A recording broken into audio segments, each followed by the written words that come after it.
If you're choosing between Codeium and Tabnine for AI-powered coding assistance, both tools boost productivity, but they serve different needs.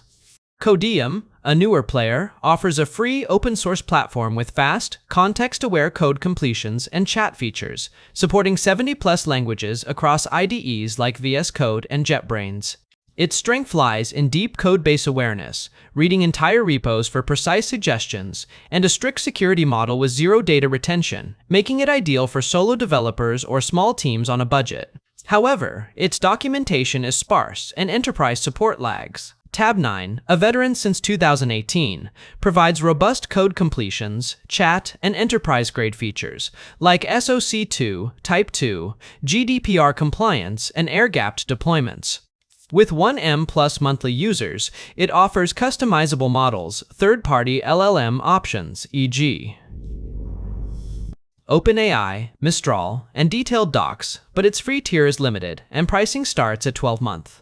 Codeium wins for cost-conscious developers needing free, fast tools. Tabnine excels for teams prioritizing security and customization. For startups or freelancers, Codeium's simplicity shines. For enterprises, Tabnine's control is unmatched. What's your focus, cost or compliance?